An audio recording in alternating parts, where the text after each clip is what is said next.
तर आपण आज टॅरोचे जे मेजर अरकाना, मायनर अरकाना ह्या कन्सेप्टविषयी बोलणार आहे. नमस्कार, मी कोमल. आपल्यासाठी मराठी टॅरो शाळा मी घेऊन आलेली आहे. सोबतच मी काही व्हिडिओ छोटे-छोटे शॉर्ट्स प्रत्येक कार्डवर टाकते मी मोठा व्हिडिओ ह्यासाठी करत नाही आहे, कारण आजच्या धावत्या जगामध्ये आय फील लाईक की एवढे मोठे व्हिडिओज बघायला कोणाला वेळ नाही. तर मी थोडक्यात माहिती द्यायचा प्रयत्न करते. सो व्हिडिओज फार कमीच दिसतील तुम्हाला माझ्या चॅनलवर, म्हणजे मोठे व्हिडिओज, बट शॉर्ट्स मी टाकलेले आहेत. आणि जर तुम्हाला वाटलं की तुम्हाला अजून डीपमध्ये जाऊन जर शिकायचं आहे, तर तुम्ही मला पर्सनली कनेक्ट करून, जो मी बायोमध्ये माझा नंबर दिला आहे, पर्सनली कनेक्ट करून आपण बोलू शकतो. आपण कोर्स घ्यायचा नाही घ्यायचा, तर तसं तुम्ही माझ्याकडून पर्सनली 1 to 1 शिकवू शकता. ओके, तर आपण स्टार्ट करूया की what is major arcana and what is minor arcana. टॅरोचे 2 भाग पडतात, मेजर अरकाना आणि मायनर अरकाना. मेजर म्हणजे काय? Major events. मायनर म्हणजे छोटे इव्हेंट्स. मेजर अरकानाचे जे कार्ड असतात ते तुम्हाला ऑलमोस्ट एखाद वर्ष, 2 वर्ष, 3 वर्ष किंवा लाईफ टाईमपर्यंतचं सुद्धा एखादे इव्हेंट किंवा एखाद्या माणसाविषयी माहिती देतं. आणि जे मायनर अरकाना असतात, एक्झॅक्ट उलटं. मायनर अरकानाचे जे इव्हेंट्स असतात ते साधारण 2 महिने, 3 महिने, 4 महिने, डिपेंड्स अपॉन अ कार्ड, आपण ते प्रेडिक्ट करू शकतो की ह्याचा इंटेन्सिटी किती असेल. आता फॉर एक्झाम्पल, की सपोज एखादं कार्ड एखाद्या माणसाच्या कॅरेक्टरसाठी आलं, की हा माणूस कसा आहे, हा माझ्यावर प्रेम करतो का, किंवा कसं असेल. तर सपोज त्यामध्ये एखादं मेजर अरकानाचं कार्ड आलं. ओके, जर त्यामध्ये मेजर अरकानाचं कार्ड आलं, तर त्या माणसामध्ये फार जास्त डिफरन्स होणार नाही त्याच्या पूर्ण लाईफ टाईममध्ये. जसं पत्रिकेमध्ये असतं की ह्याचा साधारण स्वभाव असा असेल. ओके, किंवा न्यूमरोलॉजीमध्ये जसं रूट नंबर, डेस्टिनी नंबर असतं, की रूट नंबर हा तो साधारण तुम्हाला तुमच्या वयाच्या 28-30 पर्यंत रूल करतो, की तुम्ही साधारण त्या प्लॅनेटप्रमाणे वागता. आणि जो डेस्टिनी नंबर आहे तो तुम्हाला 30 नंतर रूल करतं, की साधारण तुमचा स्वभाव त्या प्लॅनेटप्रमाणे होऊन जातो, की त्या प्लॅनेटचे जे कॅरेक्टरिस्टिक्स आहेत त्याप्रमाणे तुम्ही वागायला लागतात, तुमचे विचारसरणी वगैरे त्याप्रमाणे होतात. तर एक्झॅक्टली मेजर अरकाना पण ह्याच प्रकारचं आहे.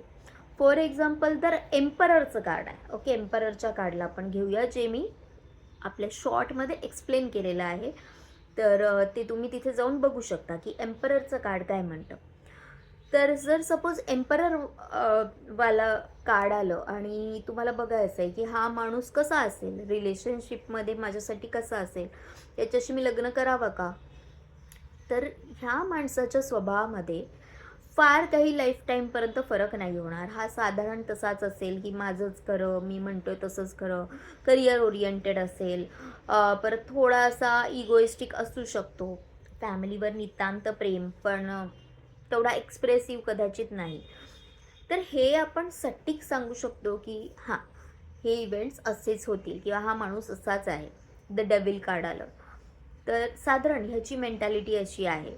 ओके, तुला ॲडजस्ट करावं लागू शकतं, अशा प्रकारे आपण सांगू शकतो. पण हे जर मायनर अरकानाचं आलं, तर मायनर अरकानामध्ये ते जे लाईफ इव्हेंट्स असतात ते साधारण काही महिन्यासाठी असतात.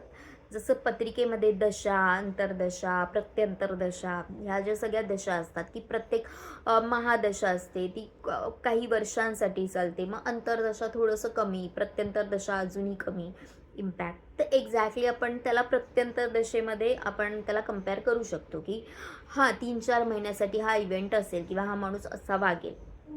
मग ह्याच्याशी मी लग्न करावं का? तर या कार्डवरून तुम्ही साधारण ह्याचं साधारण विचारसरणी ही अशी आहे, सध्या ह्याच्या डोक्यात हे चाललेलं आहे. मग तसं बाकीच्याही कार्डशी आपण ठोकताळे जुळवून आपण त्याविषयी बोलू शकतो. ओके, तर बेसिक डिफरन्स तुमच्या लक्षात आला असेल की मेजर अरकाना आणि मायनर अरकानामध्ये काय आहे. मेजर अरकाना हे जे आहे त्याचे इव्हेंट्स तुम्हाला मेजर काळासाठी दिसतात, काही वर्षांसाठी दिसतात, लाईफ टाईमसाठी दिसतात. द टावरचं कार्ड आलं मेजर अरकानामध्ये, तर तुम्हाला खूप मोठा लॉस किंवा खूप मोठं काहीतरी हे होऊ शकतं. बट त्याच्याच अपोजिट जर तुम्हाला मायनर अरकानाचं कार्ड आलं, की फॉर एक्झाम्पल 5 ऑफ कप्सचं कार्ड आहे, ओके, जे कार्ड सांगतं की आत्ता तुम्ही काहीतरी गमावलं आहे, तुमच्या लाईफमध्ये आत्ता काहीतरी प्रॉब्लेम्स चालू झालेले आहेत, आणि तुम्हाला म्हणजे किंवा आत्ता कोणतरी सोडून गेलं आहे, तुमची कोणाची तरी डेथ झाली आहे किंवा तुमचं ब्रेकअप झालं आहे, जॉब गेला आहे, समथिंग लाईक दॅट. आणि तुम्ही आत्ता त्या ग्रीफमध्ये आहात, तुम्ही आत्ता त्या प्रॉब्लेम्समध्ये इतके स्वतःला गुंतवून घेतलं आहे की तुमच्याकडे ज्या अपॉर्च्युनिटी येतात त्या तुम्ही बघतच नाही आहात. मग ह्यातून बाहेर पडू शकतो का? तर हो. पण हेच कार्ड जर टावर वगैरे असं आलं तर ते खूप म्हणजे खूप मेजर त्याचा इम्पॅक्ट तुमच्यावर असू शकतो. बिझनेससाठी वगैरे आलं तर आम्ही सजेस्ट करू की नाही, नकाच करू. खूप तुम्हाला मेजर लॉस होईल की एकदम एका पिकला जाल आणि धडामकन खाली. म्हणजे एकदम हिरोवरून एकदम झिरो.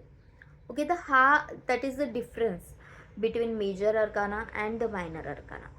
तर अशा प्रकारे कार्ड्सला डिफरन्शिएट केलं गेलेलं आहे की मेजर अर्काना आलं तर तुम्ही प्रेडिक्शन्स कसे द्याल, तुम्ही एखादा इव्हेंट कसा सांगणार. पण टाईमचे सुद्धा स्पेसिफिक जर तुम्हाला शिकून घ्यायचं असेल की एक्झॅक्ट कोणत्या महिन्यामध्ये होईल, कधी होईल अँड ऑल दोज थिंग, तर त्याच्याही काही ट्रिक्स आहेत. जर त्या तुम्हाला पर्सनली शिकून घ्यायचं असेल तर प्लीज मला पर्सनली कनेक्ट करा. सो दॅट माझ्या या कोर्समध्ये मी सगळं इन्क्लूड केलेलं आहे की तुम्हाला एक्झॅक्ट टायमिंग इवन डेपर्यंत, एका दिवसापर्यंतसुद्धा तुम्ही प्रेडिक्शन्स ओनली बाय टॅरो करू शकता. वर्षात होईल, महिन्यात होईल, कुठल्या वीकमध्ये होईल, कुठल्या दिवशी होईल, हे सुद्धा आपण डिटेलमध्ये जाऊ शकतो. पण एवढ्या डिटेलमध्ये जायचं नाही, कारण क्लायंट जो असतो ना तो पॅनिक होतो. तर जर तुम्हाला हे जर शास्त्र शिकायचं असेल, which is one of my favourite, मला असं वाटतं आहे की टॅरो तुम्हाला ॲक्च्युली रिअल लाईफ स्टोरी सांगत असतं तुमची किंवा एखाद्याची, जे आय थिंक सो बाकी जे मला माहिती आहे त्याच्यातून नाही करू शकत.